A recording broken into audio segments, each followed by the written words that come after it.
الله تعالى وبركاته. بسم الله الرحمن الرحيم، والصلاة والسلام على سيدنا محمد وعلى آله وصحبه أجمعين.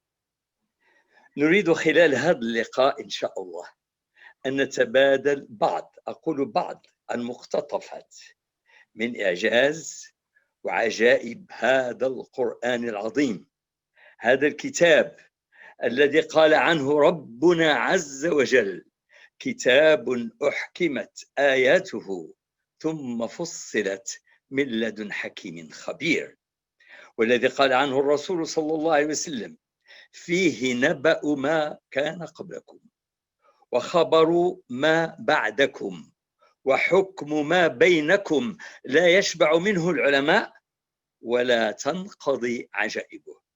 وكمقدمة غنهضروا شوية على كيفاش كانت الحالة الدينية والاجتماعية للعرب في قبل البعثة النبي صلى الله عليه وسلم.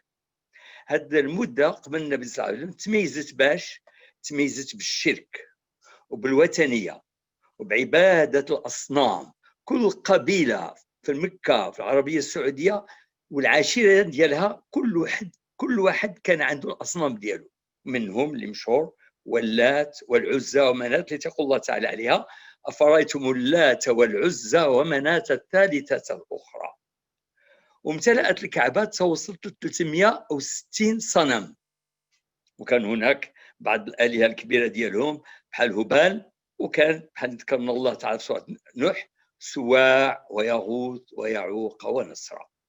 وزعموا تيقول لك حنا تنآمنوا بالله تعالى، غير تيقربونا هاد الأصنام تيقربونا، والذين اتخذوا من دونه أولياء ما نعبدهم إلا ليقربونا إلى الله زلفى. هذا الاعتقاد ديالهم كان، ولم يكن أحد يعني في ذاك الوقت على الدين الصحيح إلا القليل، بحال زيد بن عمرو وبحال ورقة بن نوفل ولد عم مولاتنا خديجة.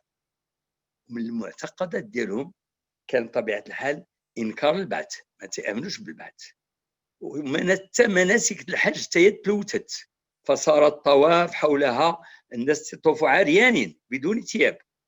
يقول الله تعالى: وما كان صلاتهم عند البيت إلا مكاء وتصدية، تيصفروا تكفوا.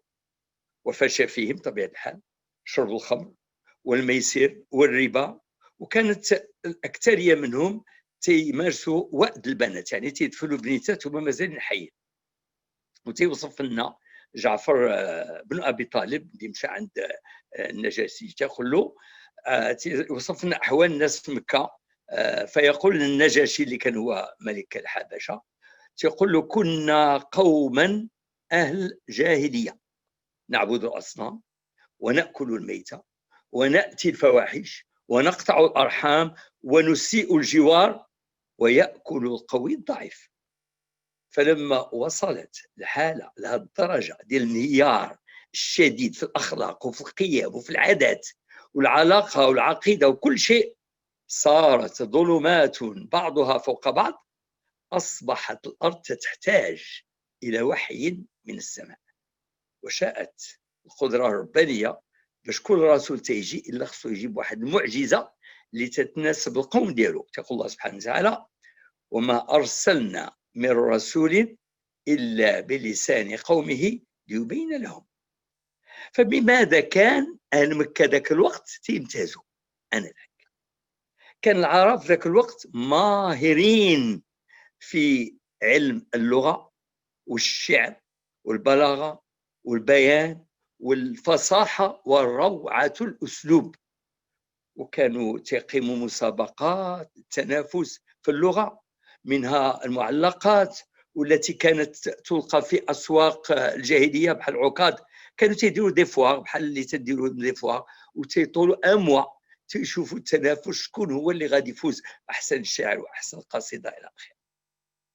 والقرآن نزل الله سبحانه وتعالى عربي، وعلى من؟ على رجل عربي أمي. ولكن باش عرف سيدنا محمد صلى الله عليه وسلم عرف بصدقه واستقامته، ولقب قبل البعث بالصادق الأمين. وكأن الله سبحانه وتعالى اختار هذا القوم ديال العربية في ذاك الوقت ديال مكة. علاش؟ اختارهم باش يبرهن لهم أن القرآن اللي غادي ينزل على سيدنا محمد صلى الله عليه وسلم رغم كونه باللغة العربية اللي هما تيتقنوها بواحد الطريقة خيالية، رغم هذا فإن الأسلوب ديال القرآن يختلف كل الاختلاف عن الأسلوب الذي اعتادوا عليه، وهذا في حد ذاته إعجاز. وهذا على سبيل المثال الوليد بن المغيرة ملي سمع النبي صلى الله عليه وسلم ترتل إن الله يأمر بالعدل والإحسان وإيتاء ذي القربى وينهى عن الفحشاء والمنكر والبغي يعظكم لعلكم تذكرون، قال القولة ديالو مشهورة، قال والله إنه لحلاوة وإن عليه لطلاوة وإن أسفله لمغدق وإن أعلاه لمثمر ما يقول هذا بشر. معجزات الأنبياء السابقين كلهم كانت غير مؤقتة، علاش؟ وكانت خاصة بالزمان والمكان ديال ديك القوم، وتتمشي المعجزة تتمشي وتتنتهي مع فترة النبوة ديال ذلك النبي فقط. أما معجزة القرآن الكريم فهي خالدة وباقية وتدل على صدق نبوة سيدنا محمد صلى الله عليه وسلم، وتتكون مناش؟ تتكون من الإعجاز اللغوي والبياني والبلاغي والعلمي والغيبي والتصوري والتاريخي والتشريعي والرقمي إلى آخره.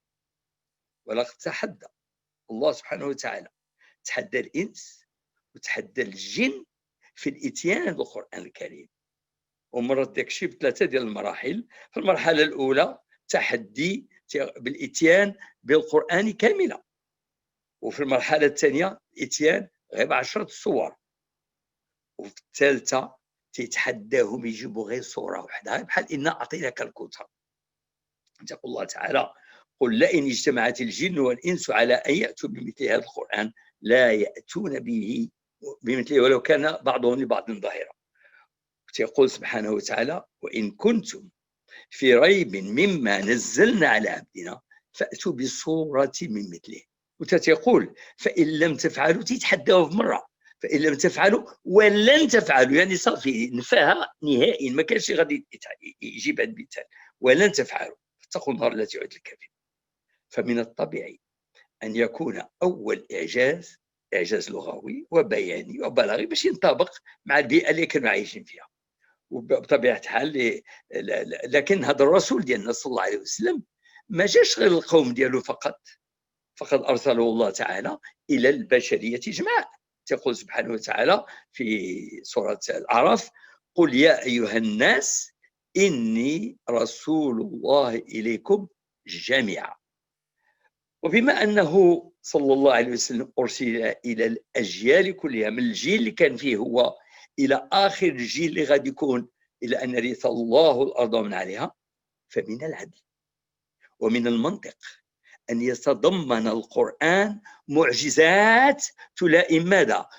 تلائم العصور والأقوام كلها زمانا ومكانا، بحيث أي جيل جاء وأي قوم جاء خصو هو يستمشي معجزة في هذا القرآن.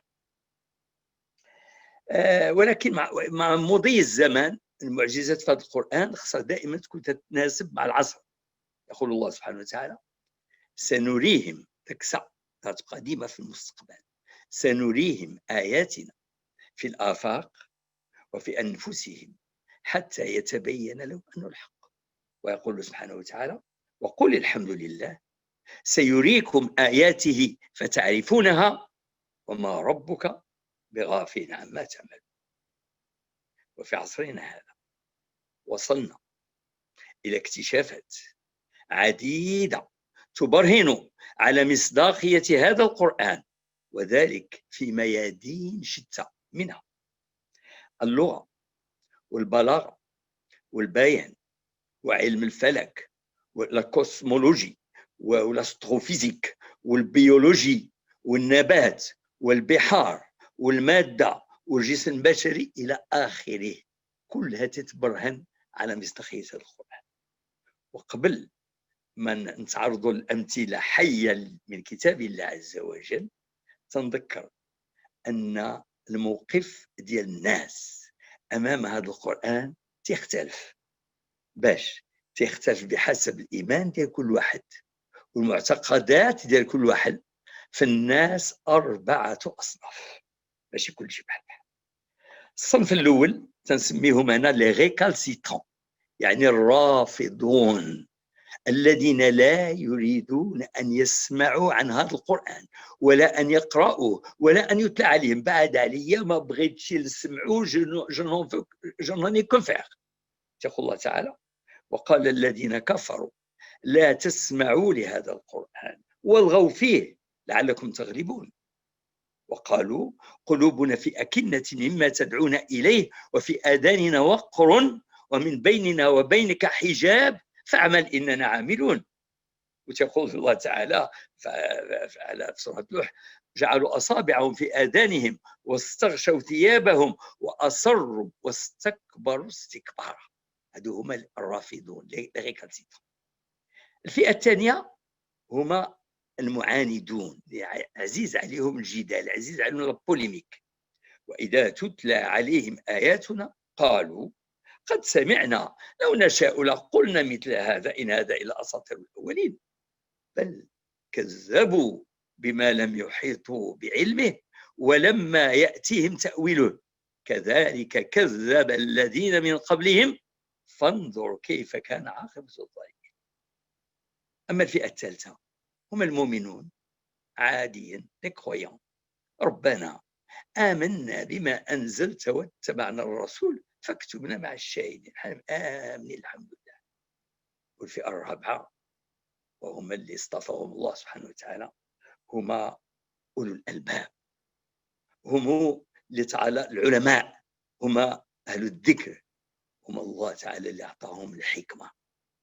ويرى الذين أوتوا العلم الذي أنزل إليك من ربك هو الحق ويهدي إلى صراط العزيز الحميد. قل آمنوا به أو لا تؤمنوا إن الذين أوتوا العلم من قبله إذا يتلى عليهم يخرون للأذقان سجدا ويقولون سبحان ربنا إن كان وعد ربنا لمفعولا ويخرون للأذقان يبكون ويزيدهم خشوعا. ربما تقول لي وأنا مؤمن الحمد لله وما عندي حتى شي شك، يعني ما كاينش ندخل في التفاصيل. نقول لك مهما عظم الإيمان ديالك عمره ما يوصل الإيمان ديال أبي الأنبياء سيدنا إبراهيم الخليل الذي قال الله سبحانه وتعالى في حقه: وإذ قال إبراهيم رب أرني كيف تحيي الموتى قال أولم تؤمن قال بلى ولكن ليطمئن قلبي. فسنكتفي الآن في هذه المحاضرة، هذا اللقاء ديالنا، ببعض الأمثلة في ميادين معينة حتى نصل إلى ما قال الله تعالى في حق سيدنا إبراهيم: وكذلك نري إبراهيم ملكوت السماوات والأرض وليكون من الموقنين. وقوله تعالى: ويرى الذين أوتوا العلم الذي أنزل إليك من ربك هو الحق ويهدي إلى صراط العزيز الحميد. غادي نبدأ بأمثلة. أولا في الإعجاز اللغوي، كلمة سنبلة. غادي نسول أي واحد فيكم كلكم شنو هو جمع سنبلة.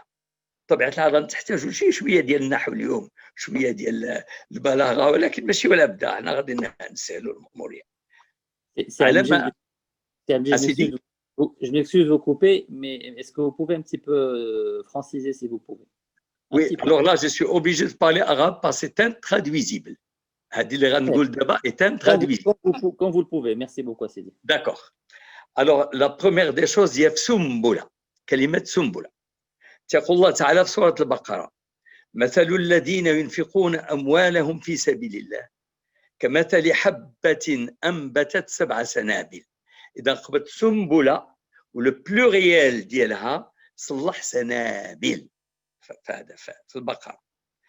أما ملي تنمشيو كونت اون فا الفيرسي لو شابيتر ديال سيدنا يوسف عليه السلام، يقول الله تعالى: وقال الملك إني أرى 7 بقرات سمان يأكلهن 7 عجاف وسبع سنبلات ما قالش سنابل. Le pluriel a changé. كانت سنابل وسبع سنبلات خضر وأخرى يابسات. Alors quel est le secret? Le gharib, ce qui est extraordinaire, c'est que dans le Baqara, il parle de 7 épis, ou les 7 سنابل. Ou في Youssef, la même chose, tu as les 7 épis de la même manière, mais pas de la même chose, malheureusement. علاش؟ Parce que dans la langue arabe, l'oral arabia, ce qui n'existe dans aucune langue, au moins celle que je connais, il n'y a pas le pluriel et le superpluriel. Ça n'existe pas. Dans l'arabe, il y a le pluriel et le superpluriel. Et là, dans le Coran, Allah Ta'ala, il tient compte de la dynamique des mots. La dynamique. C'est-à-dire, dans le Baqara, il dit que donc c'est un grain de blé qui a donné naissance à 7 épis. Et dans chaque épi, il y a 100 graines. Donc il y a une notion de multiplicité, de croissance, il y a une dynamique. Donc il a utilisé sanabil. Mais fi Surat Yusuf, c'est l'inverse. C'est une dynamique à l'envers. C'est yakul minna, c'est-à-dire sab'a baqarat, les vaches grasses, sab'a yakulu minhum, ou sab'a sumbulat, tahuma. On est en train de retirer une dynamique décroissante, donc il a utilisé le petit pluriel. في العرب في العربية كاين شتي نسميو جمع الكثرة donc le super pluriel وجمع القلة le petit pluriel, il y a le super pluriel et le petit pluriel. Bon, ça malheureusement c'est intraduisible. Quand on prend en anglais, par exemple en anglais, comment dirais-je, sumbula, s'il s'agit du blé, on appelle ça ear, comme l'oreille, et le pluriel c'est ears. Si on prend sumbula dire le maïs, on appelle ça cob. Ben, le pluriel c'est cobs. On ne va pas mettre cobs et cobs, ou épi, épi, non. La même chose en français, épi, donc on n'a pas cette notion en dehors de l'arabe. Nous allons retrouver la même chose في كلمة نعمة. نعمة يقول الله سبحانه وتعالى في سورة لقمان ألم تروا أن الله سخر لكم ما في السماوات وما في الأرض وأسبغ عليكم نعمه ظاهرة وباطنة. Ici, il a utilisé le pluriel de نعمة عمل له نعم في سورة لقمان. Mais نفس الكلمة نعمة, on va retrouver un autre pluriel سورة النحل.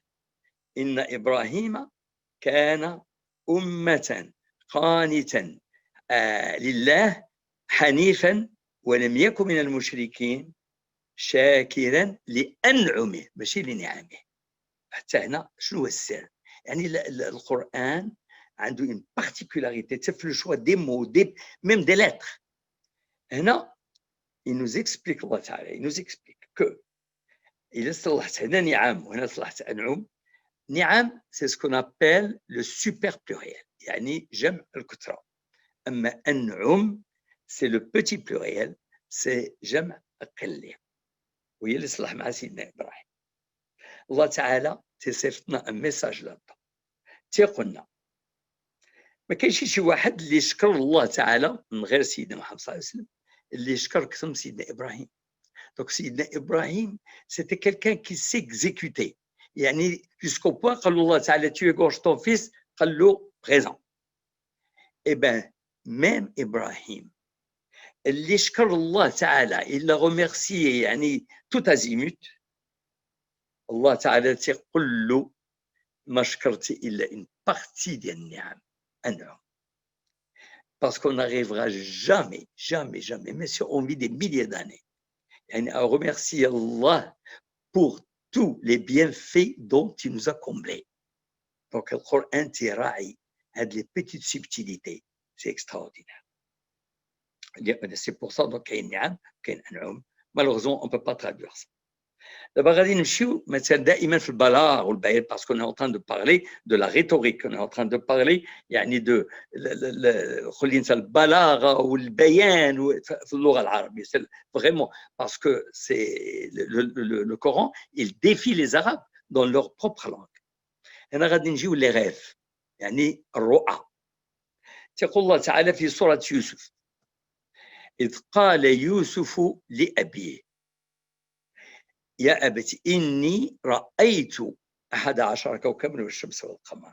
Alors, il est allé voir son papa, قال له إني رأيت, j'ai vu 11 كوكبا. donc القصة ديال حتى تيقول رأيتهم, donc في الماضي, dans le passé. أما quand on prend le même rêve et on va le transposer, les prisonniers qui sont rentrés avec Youssef en prison. Lorsque Youssef est rentré, il a trouvé donc 2 jeunes, et au Galolo,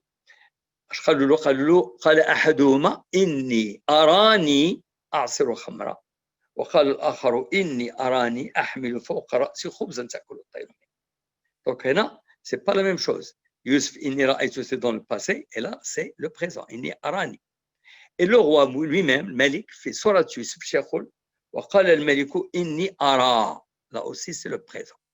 7 بقرات سمان يأكلهن 7 عجاف.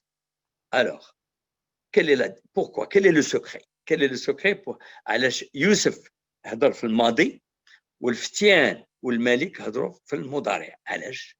Parce que سيدنا يوسف عليه السلام, lorsqu'il est allé voir son papa pour lui raconter son rêve, il ne cherchait pas d'explication.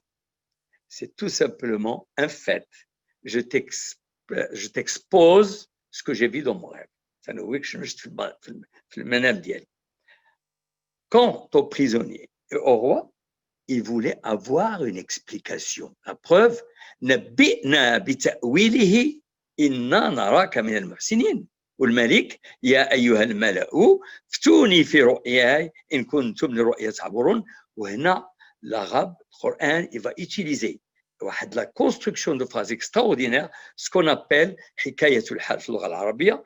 Il utilise le présent ou le futur pour le passé. استعمال المضارع للماضي يسمى حكاية حال. Il te rapporte les faits comme si tu les vivais. هناك ce qu'on appelle الترادف اللفظي. Donc la redondance, on ne va pas utiliser, on va trouver 2 mots qui ont le même sens, mais ce n'est pas tout à fait la même signification. On va trouver زوج وامرأة. احنا دائما في اللغة العربية, on ne peut pas, c'est des choses que je suis obligé d'exposer en arabe. Lorsque je vais rentrer dans les miracles scientifiques, là je vais m'exprimer totalement en français. Mais là nous sommes dans le vif du sujet, nous sommes dans le fin fond de la langue arabe. C'est ça le miracle du Coran. هنا غادي يصلح لنا زوج وامرأة. Le commun des mortels te dit oui, c'est la même chose. زوج ولا امرأة c'est la même chose. Non. On va trouver dans le Coran امرأة العزيز. On va trouver امرأة نوح. On va trouver امرأة لوط. On va trouver امرأة فرعون. في الآيات امرأة العزيز تراود فتى عن نفسه. On va trouver امرأة نوح وامرأة لوط كانتا تحت عبدين من عبادنا الصالحين فخانتهما.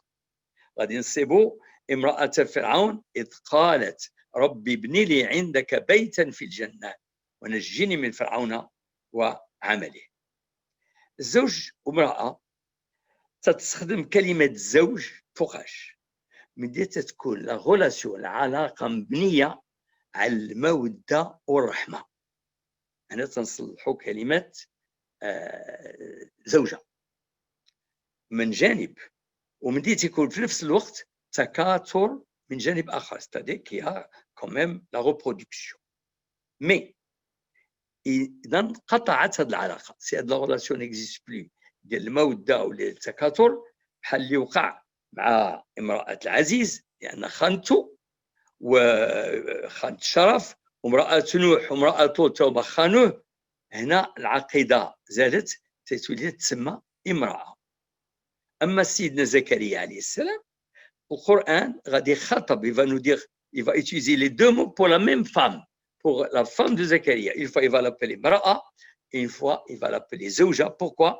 يقول في القرآن الله سبحانه وتعالى وكانت امرأتي, على لسان زكريا, وكانت امرأتي عاقرا يعني ستيريل فهب لي من لدنك وليا.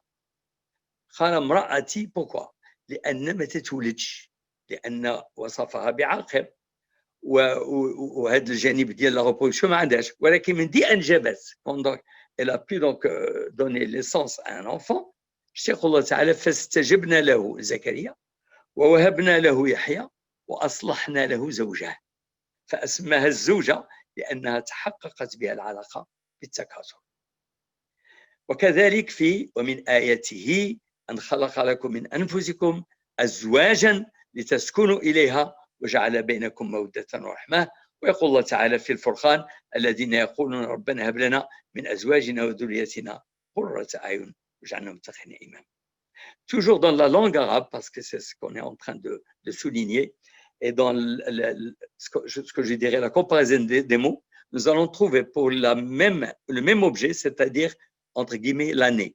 On va trouver 4 synonymes.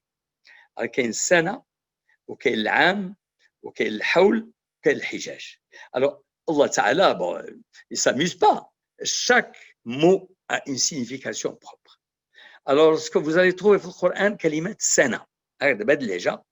أعرف أنها في مقام الشدة والتعب وطول العذاب. نسموها في الآيات. قال فإنها محرمة عليهم 40 سنة يتيهون في الأرض فلا تأس على القوم الفاسقين. On va trouver في آية واحدة أخرى ولقد أخذنا آل فرعون بالسنين ونقص من الثمرات لعلهم يذكرون فلبث في السجن بضع سنين. Tout ça c'est négatif, hein? C'est lorsqu'il s'agit du négatif, c'est cela. فضربنا على آذانهم في الكهف سنين عددا. Et même le châtiment de l'au-delà, là aussi c'est négatif.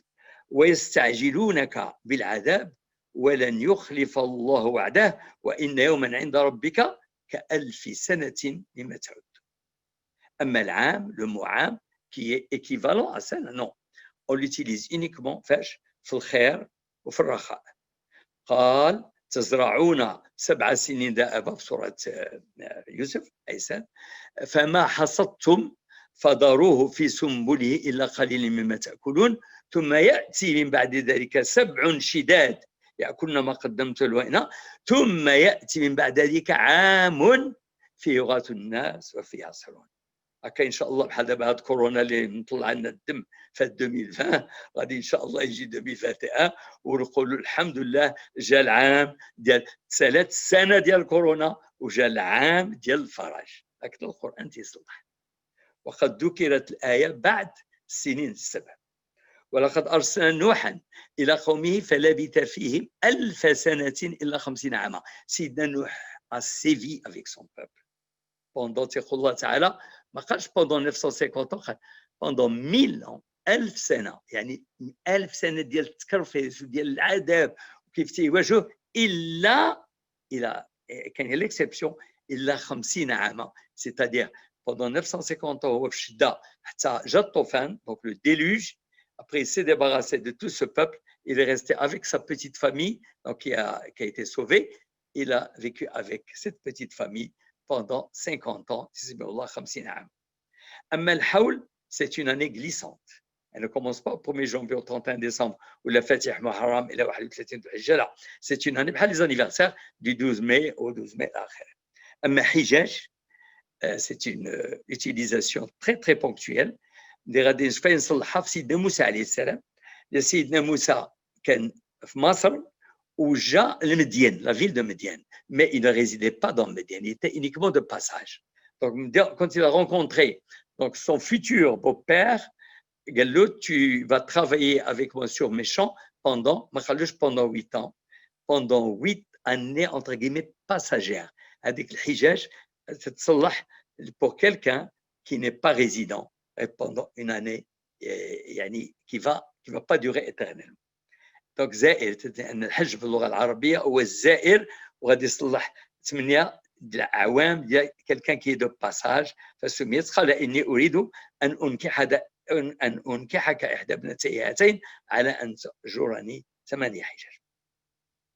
Toujours dans le parallélisme ou les synonymes dans le Coran, pourquoi il utilise ce mot et pas celui-ci alors que les deux ont pratiquement la même signification? On va trouver la différence entre ja'a et ata.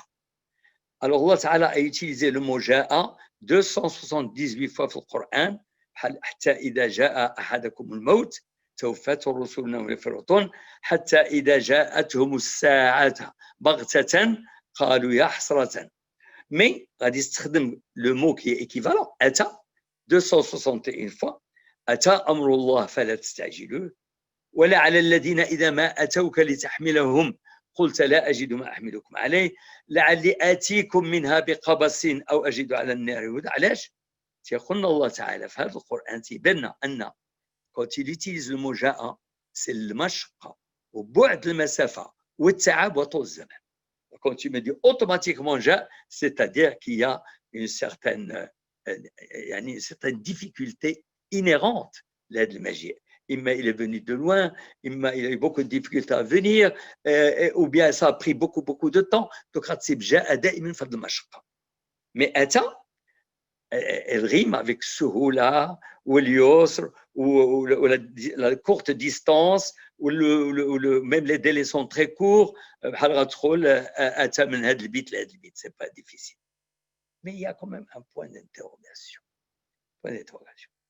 Quand on va Surat Naml, Allah Ta'ala nous raconte pour le trône de la reine de Saba. Vous savez, ce trône, il est plein d'émeraudes, d'or, il est très lourd. Il est à Saba, qui est au Yémen, et Salomon, qui était donc l'empereur.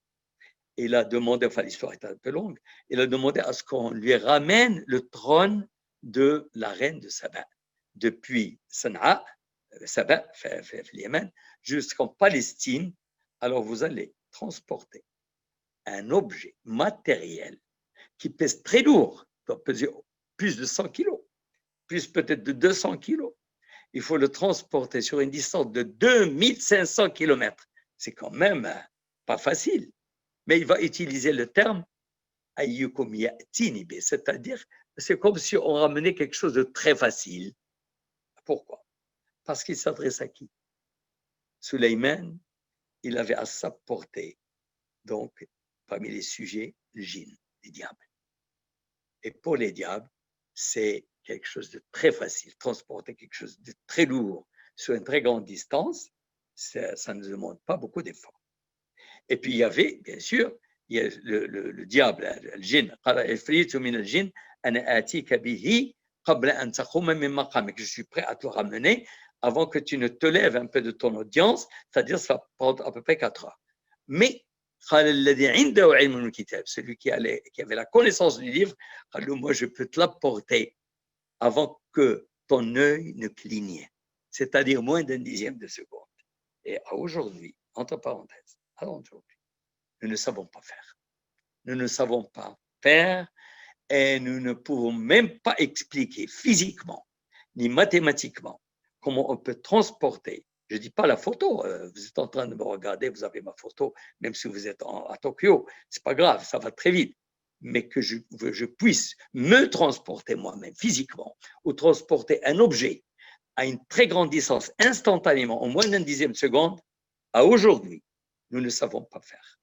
Ça fait partie des grands miracles qu'il faut encore découvrir. Donc, أيكم يأتيني بعرشها قبل أن يأتوني مسلمين قال عفريت من الجن أنا آتيك به. Donc, il a utilisé le terme ata.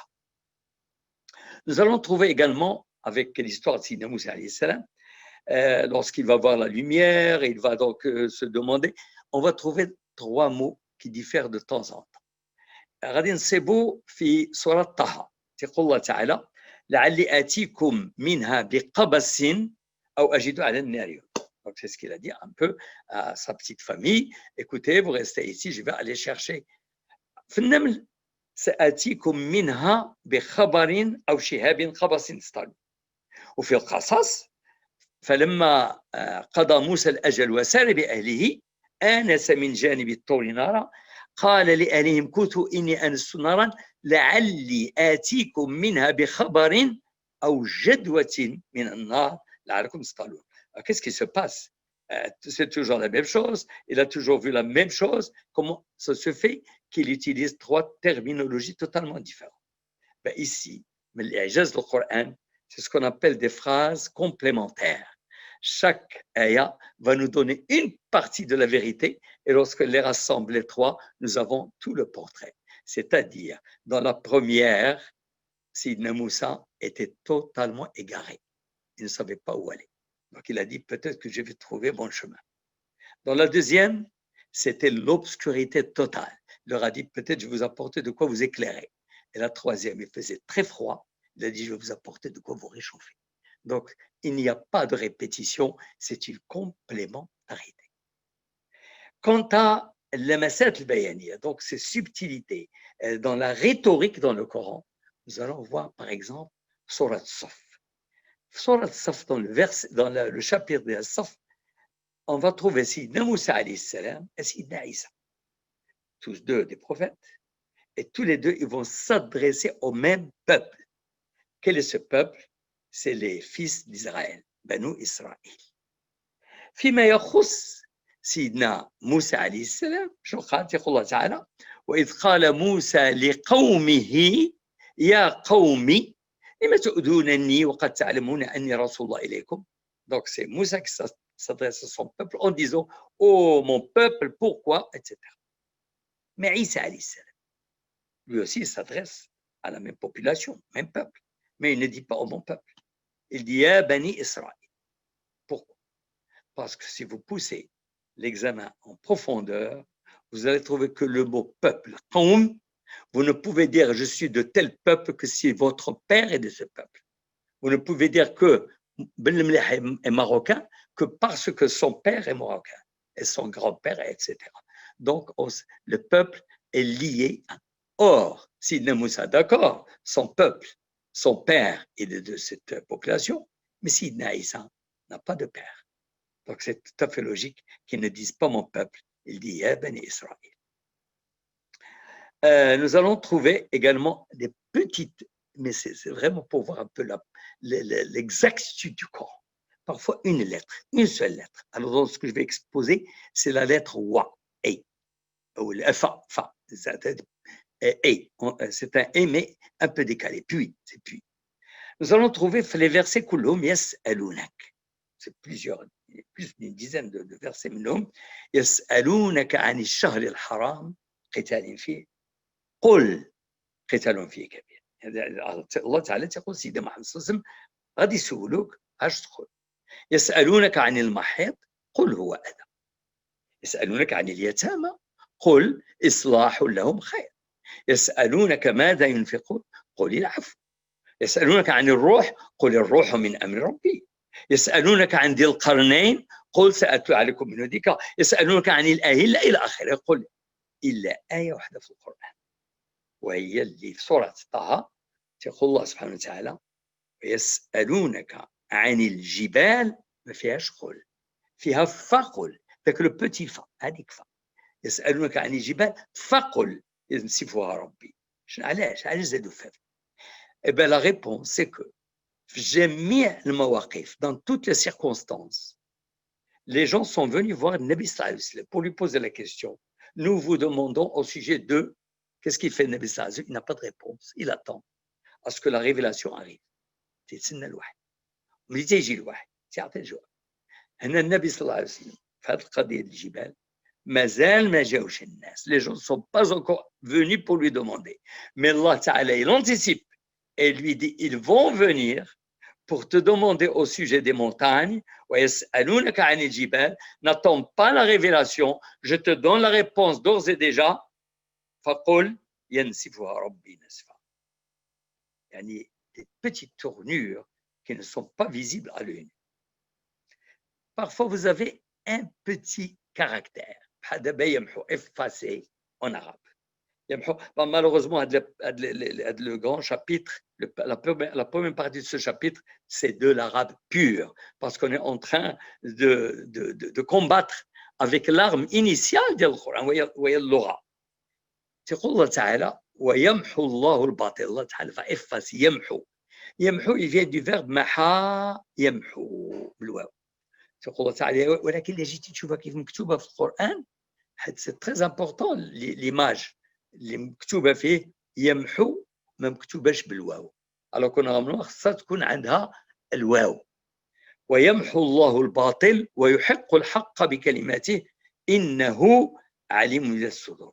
هنا الطريقة تاع على زول الواو مع أن الواو من أصل الفعل محا يمحو وما كاينش الجزم نقولوا لا السر هو تيبين الله تعالى السرعة avec laquelle il efface الباطل وتيبيننا بهذه السرعة محوه كيف زول الواو تيزول الباطل.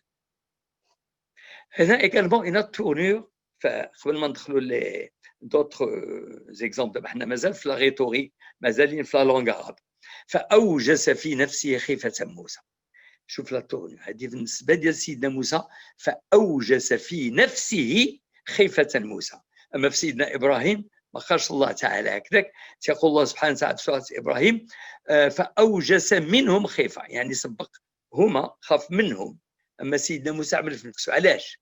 هنا سيدنا موسى دخل الخوف خبع الخوف ما يبينش الصحراء أنه خوف لأن اللي بينهم غادي يكون اون بوزيسيون دو فيبليس وغادي يعرفوا أنه غادي يقولوا هذا ماشي على حق. إذا دخل الخوف فأوجس في نفسه خيفة موسى باش ما يبينلهمش الخوف. أما سيدنا إبراهيم n'était pas dans une position embarrassante. Il avait peur de ces anges qui sont venus, mais ça n'avait pas d'implication majeure. Là, rentre ذو القرنين. ذو القرنين, c'est un monsieur qui faisait beaucoup de bien, qui a voyagé les quatre coins du monde pour faire du bien. ونفس في سورة الكهف يقول الله تعالى على ذي القرنين ويسألونك عن ذي القرنين قل سأتلو عليكم منه ذكرى حتى يجي تعودنا الله تعالى حتى إذا بلغ بين السدين lorsqu'il arrive entre les deux barrages وجد من دونهما قوما لا يكادون يفقهون قولا قالوا يا ذا القرنين إن يأجوج ومأجوج ماجوج يعني مفسدون في الأرض font du mal sur terre حتى تقل فنجعلك خرجا على أن جعل بيننا وبينهم سدا. Si tu peux nous ériger un barrage entre nous et eux. Alors non seulement il fait du bien, mais il cherche dans ce cas précis à faire participer la population au bien qu'il va faire. Pourquoi? Il veut d'abord créer de l'emploi, il veut leur apprendre le métier, il veut quand même les occuper, et ça c'est très important pour qu'ils puissent assurer leur gagne-pain par la suite. قال ما مكنني فيه ربي خير فأعينوني بقوة aidez-moi أجعل بينكم وبينهم ردما. D'accord. آتوني donc il donne des ordres. آتوني زبر الحديد حتى إذا ساوى بين الصدفين قال انفخوا. Donc on va souffler pour que le fer devienne chaud, etc. حتى إذا جعله نارا قال آتوني أفرغ عليه قطرة. Donc il a fait fondre l'acier pour pratiquement construire un barrage en béton armé. Alors où sont les miracles là-dedans? Miracle numéro 1 هي عملية بناء السد ومراحل السد. Il nous décrit toute la procédure qu'il a utilisée pour construire ce barrage. يعني toute le génie civil, toute la délicatesse là-dedans. عملية بناء السد ومراحل البناء والخطة المتخذة الاستراتيجية وتعليم الجهلين. Il est en train de donner son savoir-faire معدة pour les encourager, etc. Tout ça a été dit en une seule phrase. والإعجاز الثاني هو في كلمة واحدة حرف واحد زولو تيقول فما استطاعوا أن يظهروه وما استطاعوا له نقبة. Lorsqu'il a construit le barrage en béton armé, il a un mur quand même très très très élevé. Alors ils ne peuvent pas quand même l'escalader. فما استطاعوا أن يظهروه ما يمكن كلوش يتشبطوا فيه وما استطاعوا أن باش يحفروه وما استطاعوا له نقبة ما يمكنلوش. Il peut pas le creuser. Mais qu'est-ce qui est plus difficile? Est-ce que c'est de l'escalader parce qu'il est très lisse? Ce qui est difficile, plus difficile, est-ce que c'est l'escalader ou carrément le creuser? Il est tout à fait normal. Ce qui est difficile, c'est de le creuser. L'escalader est plus facile. Donc la langue arabe, il y a une loi qui s'appelle ziyadatul mabni tadullu ala ziyadatul ba. Plus le mot est plus grand, plus c'est compliqué. Dans ce cas, ils ne peuvent pas l'escalader et ils ne peuvent encore plus difficilement, ils ne peuvent pas le creuser. Donc, فَمَسْتَعُوا أَنْ يَظْهَرُوهُ وَمَسْتَطَعُوا أَنْ لَهُ نقبة ما يقدرش يحفروا. Là, on va parler d'un petit miracle historique. Alors, le miracle se rapporte à Haman. Haman, dans le Coran, Allah Ta'ala, il le cite toujours en liaison avec Pharaon de Moïse. Pharaon d'El Moussa. يقول لا احنا في القرآن فأوقد لي يا هامان على الطين فاجعل لي صرحا لعلي أطلع إلى إله موسى وإني لأظنه من الكاذبين. Celui qui parle, c'est Pharaon. Il ne croit pas Moïse. Mais dans la Bible,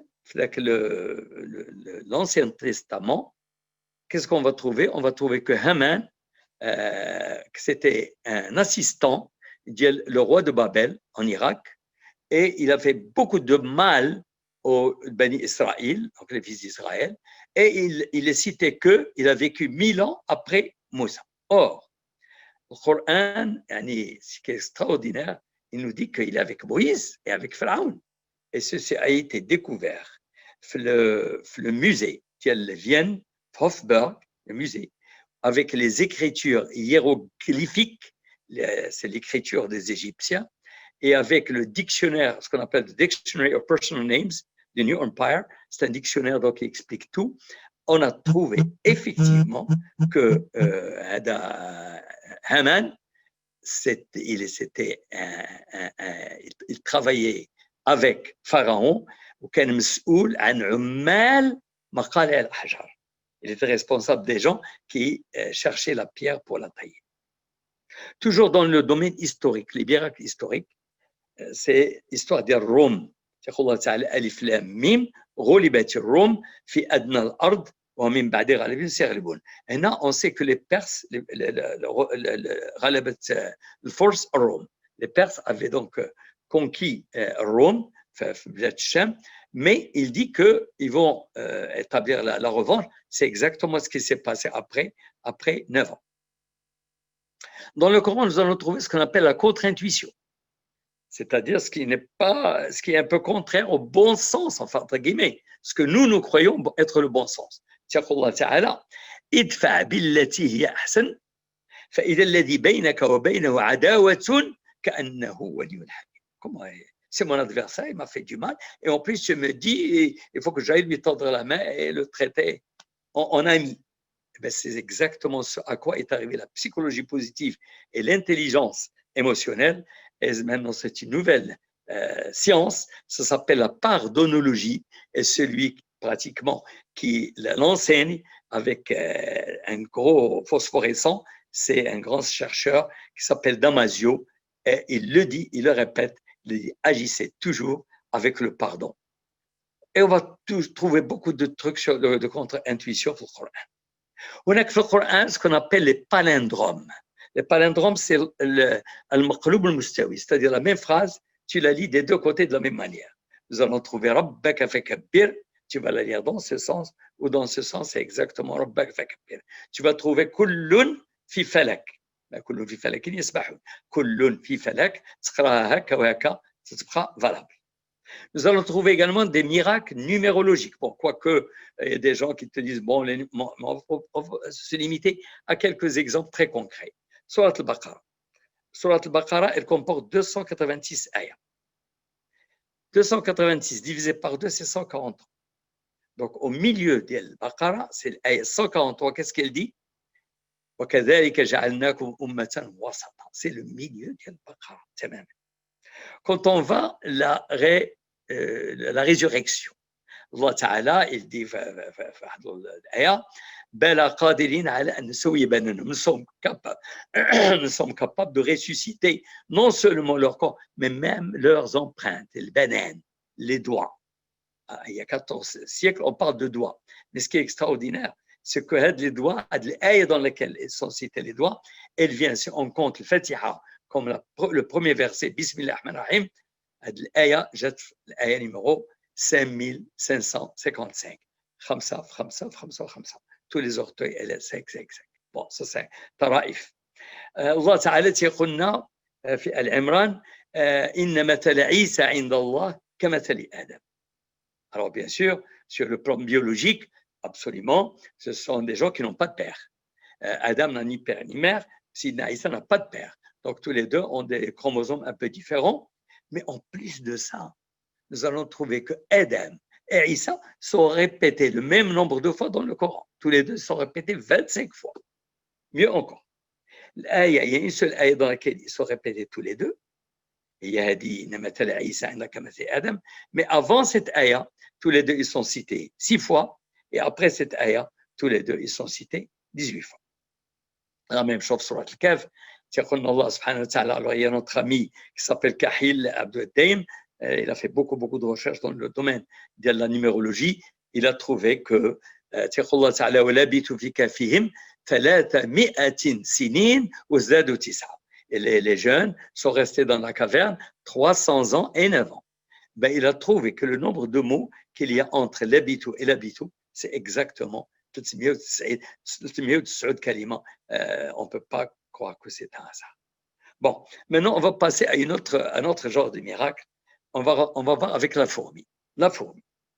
Allah Ta'ala يقول في النمل غير هذه الآية هذا le verset قالت نملة يا أيها النمل ادخلوا مساكنكم لا يحطمنكم سليمان وجنوده وهم لا يشعرون.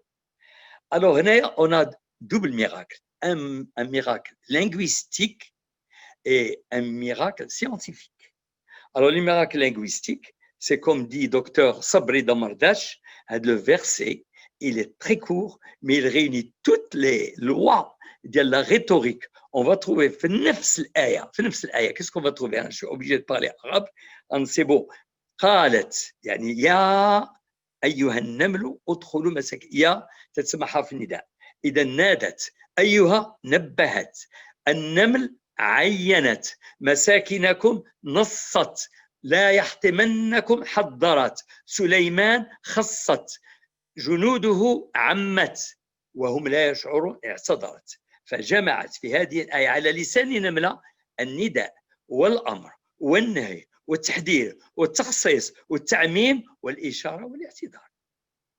أما في الناحية الإعجاز العلمي, donc le côté miraculeux, c'est qu'une recherche faite par Robert Hickling et Richard Brown, publiée dans la revue Journal of Sound and Vibration, sous le titre de Analysis of Acoustic Communication by Ants, par les fourmis, ils ont démontré que les fourmis communiquent, bien sûr, ils communiquent avec un gaz spécial, mais ils communiquent avec la voix, avec le son. Et le Figaro, d'ailleurs, il a publié une revue dans laquelle il dit « L'émission des sons est le seul mode de communication dont disposent les nymphes, c'est-à-dire les bébés des fourmis, pour faire savoir à leurs nourrices qu'elles ont trop chaud ou que l'air est trop humide. » Les fourmis ont un langage très complexe. Il est basé sur ce qu'on appelle sur les phéromones. Alors, bien sûr, ça, c'est leur sens l'odorat, leur sens olfactif. Et ce qu'on appelle stéréochimique, c'est-à-dire qu'elles sont capables, elles sont aptes à reconnaître la forme même de la molécule. Alors, vous allez me dire comment expliquer à nos ancêtres, alors retournons un peu à 2 siècles, et expliquer à nos ancêtres qu'on communique aujourd'hui avec du binaire. C'est des 0 et des 1. C'est avec des 0 et des 1 que vous êtes en train de me voir. C'est avec des 0 et des 1 que vous êtes en train de m'écouter, de me regarder. C'est avec des 0 et 1 qu'on envoie des images, qu'on envoie des photos. C'est le binaire. On a pu développer le binaire au point qu'on a tout traduit en binaire et on marche et on fonctionne dans ce monde en binaire. Eh bien, les fourmis, elles fonctionnent avec un langage basé sur l'odorat, bien entendu, que nous ne connaissons pas encore. Il y a une ayah dans le Coran qui est extraordinaire. يقول الله تعالى أو كظلمات في بحر اللجي يغشاه موج من فوقه موج من فوقه سحاب. Comme le Nabi sallallahu alayhi wa sallam, il parle il y a 14 siècles en disant des vagues et au-dessus des vagues, il y a des vagues. Expliquez-moi. Eh bien, il y a un institut MIT que vous connaissez très, très bien, l'éminent MIT, Massachusetts Institute of Technology. Il a observé des vagues sous-marines, dans le fond des océans. Des vagues qui font 500 mètres de haut. Elles sont si puissantes qu'elles influent sur la vie de notre planète. Elles mesurent communément 100 mètres de haut et peuvent dépasser les 500 mètres. Et les plus grandes et les plus puissantes se forment où? elles se font en mer de Chine méridionale, en provenance du détroit de Luzon, entre les Philippines et Taïwan. Comme le Nabi sallallahu alayhi wa sallam a pu trouver qu'il y avait des vagues sous-marines et des vagues au-dessus de l'océan, ça ne peut être qu'une révélation divine. La théorie de l'évolution, Darwin. Bon, cette théorie d'évolution, il faut peut-être plusieurs séances, mais on va se limiter à quelques minutes. Ça ne vaut même pas la peine vraiment de s'étaler dessus. On va discuter, on va tourner en rond. Oui, bon, admettons. On va vous dire que oui, la vie est venue à partir d'une bactérie qui a vu naissance il y a 3,5 milliards d'années au fin fond des océans. Tout ça, je veux aller jusqu'au bout, d'accord. La bactérie. Cette bactérie, comment elle arrive à se mouvoir dans l'eau? Et son moyen de déplacement, c'est ce que nous appelons le flagelle bactérien. C'est un petit moteur qu'elle a derrière qui fait qu'elle peut se mouvoir avec. Eh bien, ce petit moteur qui se mesure pas en microns, vraiment plus petit que les microns, il comporte 36 pièces, exactement comme un moteur électrique aujourd'hui. Il a un stator, il a un rotor, il a un arbre de transmission, il a des pignons, et vous pouvez voir tout ça sur l'Internet. Il est étayé, détaillé. Comment est-ce qu'elle a pu prendre naissance? D'un coup, comme ça, le hasard. Le hasard a voulu que tout ça se... Eh bien, heureusement qu'il y a s'il y a des gens qui n'ont pas cette capacité de logique, il y a des gens qui ont la logique. Il y a comme Stephen Meyer, comme Doug Alex de l'Université de Californie, de Caltech, etc., qui vraiment ont fait des calculs pour montrer que la probabilité pour que la cellule puisse exister comme ça, voir le jour par hasard, c'est une probabilité pratiquement nulle. Elle est de 10 puissance moins 164. Et Allah Ta'ala dit les gens qui veulent dévier les gens de la réalité, qui veulent que tout soit le résultat du hasard, que ce soit le matérialisme, parce que la théorie d'évolution est basée sur le matérialisme. On ne veut pas parler de Dieu, on ne veut pas parler. C'est Allah Ta'ala, ma ashhadtuhum khalqa as-samawati wal-ard ولا خلق أنفسهم وما كنت متخذا المضلين عضدا. Bon, je passe également à notre miracle, c'est celui de l'Ankabut, de l'araignée, la toile d'araignée. يقول الله تعالى إن أوهن البيوت لبيت العنكبوت لو كانوا يعلمون. Le commun des mortels. Et moi, j'étais moi aussi parmi eux il y a quelques années. Je croyais que la toile d'araignée, c'est quelque chose qui est très fragile, je la trouve toujours soit au plafond du garage, soit vous la trouvez. On croyait que la toile d'araignée, c'était quelque chose de très fragile, qui n'a pas beaucoup d'importance. Ben, c'est totalement faux. Totalement faux. La toile d'araignée, si vous prenez un fil de la toile d'araignée, vous savez quel diamètre il fait? Il fait 2 microns. Qu'est-ce que c'est que les microns? Vous prenez le millimètre, vous le divisez par 1000, vous obtenez le micron. Le diamètre de la toile d'araignée, du fil d'araignée, il fait 2 microns. Il est 5 fois plus résistant à la même épaisseur, au même diamètre, qu'un fil d'acier. 5 fois plus résistant. À notre échelle, un fil de toile d'araignée d'un diamètre de 1 mm, il peut supporter un poids de 65 kg. C'est-à-dire, vous pouvez vous accrocher à un fil d'araignée, à plusieurs fils qui font uniquement 1 mm. La grande résistance est attribuée aux zones cristallines. Bon, je ne rentre pas dans les compositions chimiques, mais tout ce que je peux vous dire, c'est que le fil de toile d'araignée est un des matériels avec la résistance à la rupture la plus élevée au monde, au point que l'armée américaine a choisi de fabriquer des gilets pare-balles fabriqués de la toile d'araignée. Alors, où se passe donc cette histoire de l'aya? On est en train de parler pas du physique, c'est le lien familial et l'akhlaq, les bonnes les bonnes coutumes. Alors, on ne parle pas du matérialisme, pas du tout. Alors, ce qu'on a trouvé, c'est حسب المقارنة مع الحشرات وداك الشيء تنصبوا أن l'araignée femelle, après avoir le lien avec l'araignée mâle, elle le tue. Donc, elle tue son mari immédiatement après la fécondation. Elle va bouffer ses enfants. Et même ses enfants, s'ils restent, ils se dévorent entre eux. Donc, c'est une famille يعني totalement négative. أوهن البيوت بيت العنكبوت والله تعالى توصفها. On ne parle pas donc de khoyot, des fils, on parle du côté donc social. On rentre également dans les grands miracles scientifiques. Vous savez le Big Bang. Allah subhanahu wa ta'ala يقولنا بعد أكبر. Le Big Bang, c'est le résultat de quoi? De la découverte, la plus grande découverte scientifique faite de tous les temps, c'est l'expansion de l'univers. Et l'expansion de l'univers, il n'y a pas un seul bouquin, à ma connaissance, qui ait parlé de l'expansion de l'univers en dehors du Coran. Le Coran a parlé de l'expansion de l'univers sur la Dariyat وَالسَّمَاءَ بَنَيْنَاهَا بِأَيْدٍ وَإِنَّا لَمُوسِعُونَ.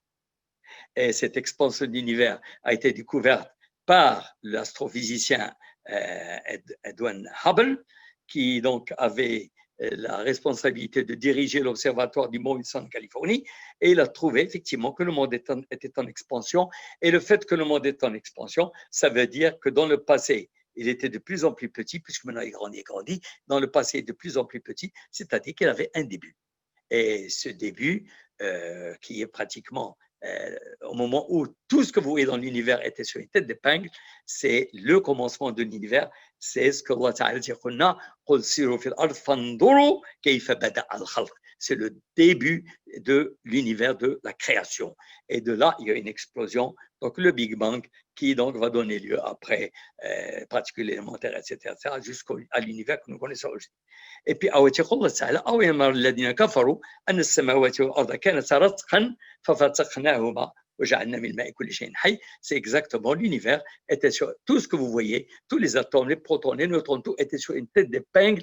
Et puis ça, il y a une explosion monstrueuse qui a donné à tout ce que vous voyez. Donc, هل هو لتقول الله تعالى كانتا رتقا ففتقناهما وتيهضر الله تعالى على بداية الخلق. Donc l'univers avait bien un début. Et entre parenthèses, il y a un théorème qu'on appelle le théorème de causalité. Toute chose qui a un début a un créateur.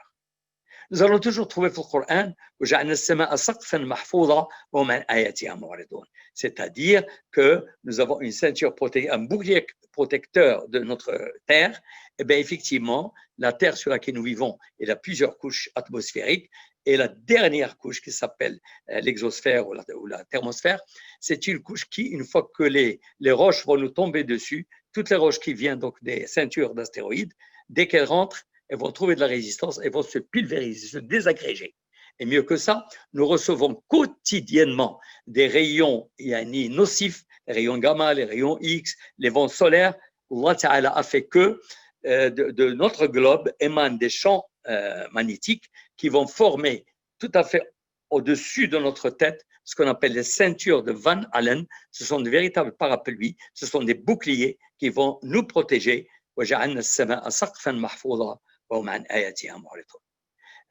Également, il y a toujours dans les miracles scientifiques jusqu'à Galilée. On n'avait même pas le droit de rêver que le monde était en mouvement ou que le soleil bougeait. Ben, c'est après qu'on va découvrir avec Edwin Hubble et tout ça que le soleil est dans notre galaxie qui s'appelle la Voie lactée, et que le soleil lui-même, non seulement il tourne autour de lui-même, mais il tourne autour du centre galactique à une vitesse de 800 000 km à l'heure. Le grand savant Loura al-Arabia qui s'appelle Fadel Samara'i, il dit que Mustakhar, c'est en même temps Zaman ou le Makan, dans l'espace et dans le temps. C'est-à-dire que le soleil, il a une fin dans le temps et une fin, c'est-à-dire une orbite bien déterminée qui ne doit pas dépasser. Et bien sûr, on sait que le Soleil, il a encore un carburant de 5 milliards d'années. Après, il n'existera plus. Et nous savons qu'il décrit une orbite au sein de notre galaxie. Il tourne autour du centre galactique. toujours dans le début de la création. Vous savez qu'aujourd'hui, les plus grandes recherches se font soit dans le domaine des neurosciences ou dans le domaine des particules élémentaires. Et le meilleur centre en ce moment, c'est le CERN, c'est le centre des études de recherche nucléaire dans la frontière franco-suisse. C'est là où on fait toutes les études. Et parallèlement, il y a la NASA qui envoie également des sondes. Et qu'est-ce qu'on va trouver?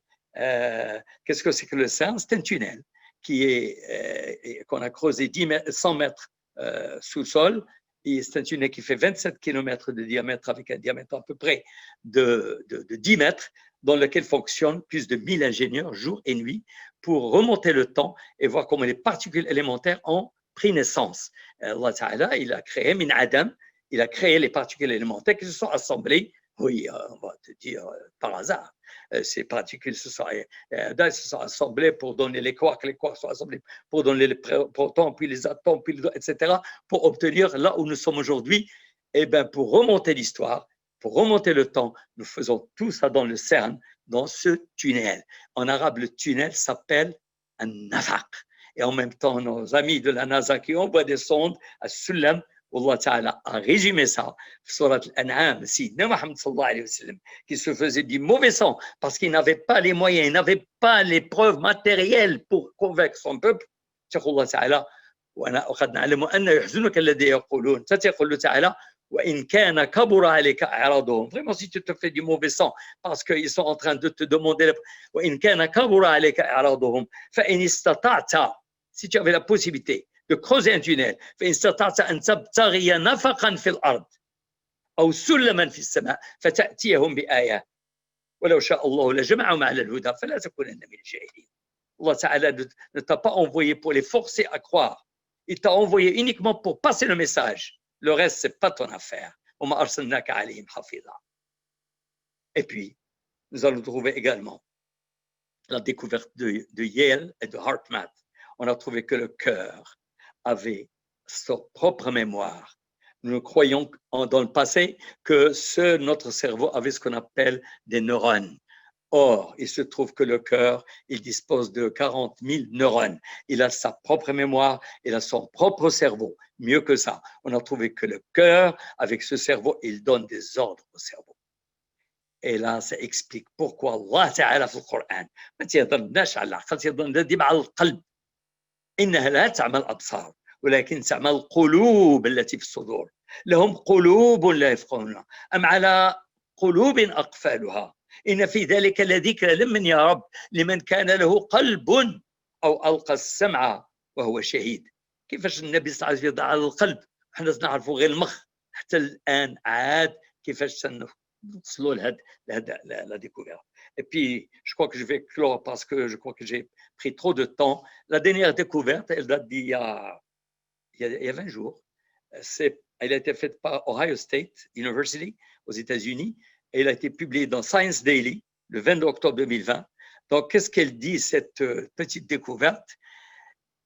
On a trouvé que dans notre cerveau, on a toujours cru, notre cerveau est divisé en plusieurs régions. Il y a des régions pour l'odorat, il y a des régions pour l'ouïe, il y a des régions pour la parole, il y a des régions pour l'image, etc., etc. On a découvert que nous avons dans notre cerveau une petite région qui s'appelle the Visual Word Form Area, c'est-à-dire la zone qui matérialise pas la forme des images, la forme des mots. Les mots avec lesquels que nous prononçons, que nous étudions avec la plume, avec le stylo. Ils disent que humans are born with a part of the brain that is pre-wired, c'est-à-dire que nous sommes nés avec une partie pré-câblée. Vous savez ce que c'est pré-câblé? Lorsque vous prenez un portable comme celui-là, ce portable, si vous n'achetez que le matériel, s'il n'y a pas le logiciel à l'intérieur, comme Android, etc., s'il n'y a pas les applications, qu'est-ce que vous allez faire avec ce portable? Jetez-le dans la poubelle. Mais il vient déjà pré-câblé. Et vous mettez dessus les applications. Eh bien, la même chose, notre cerveau, il est déjà pré-câblé. Et nous sommes disposés pour apprendre les mots. اقرأ باسم ربك الذي خلق خلق الإنسان من علق اقرأ وربك الأكرم الذي علم بالقلم علم الإنسان ما لم يعلم. Nous sommes connectés. La zone est connectée à une zone de langage. وَلَقَدْ خَلَقْنَا الْإِنسَانَ فِي أَحْسَنِ تَقْوِيمٍ. Alors donc, je vais clore en disant que il est impossible pour quiconque, n'importe quel être humain, aussi savant soit-il, aussi puissant soit-il, et même pour un groupe de savants, il est impossible de dominer tous les miracles du Coran. Nous ne pouvons comprendre ou connaître qu'une petite partie en fonction du temps dans lequel nous vivons, en fonction du domaine que nous maîtrisons. Mais le chemin reste ouvert pour toutes les générations qui vont venir. Et nous allons découvrir et découvrir et découvrir. سنريهم آياتنا في الآفاق وفي أنفسهم حتى يتبين لهم أنه الحق. وغادي تبقى هذه الآية سارية إلى أن يرث الله الأرض ومن عليها. وإذا كان القرآن معجزة في اللغة وفي البلاغة وفي العلم وفيه تبقى أكبر معجزة، وأنه يمكن يحول الإنسان من الظلمات إلى النور. داك الشيء اللي عمل مع القوم ديال سيدنا محمد صلى الله عليه وسلم اللي كانوا في الجاهلية، اللي كانوا تيؤذوا البنات، اللي كانوا ولاو أعظم علماء في الأرض، أعظم فاتحين لها، أعظم مجاهدين فيها، أعظم دعاة على ظهرها. ثم سيكون بعد ذلك أسبق أهل الأرض إلى الجنة. عظمة هذا القرآن وإعجازه في تغيير الشخصيات لا يعد ولا يحصى. أقول قولي هذا وأستغفر الله لي ولكم. سبحانك اللهم وبحمدك، أشهد أن لا إله إلا أنت، أستغفرك وأتوب إليك.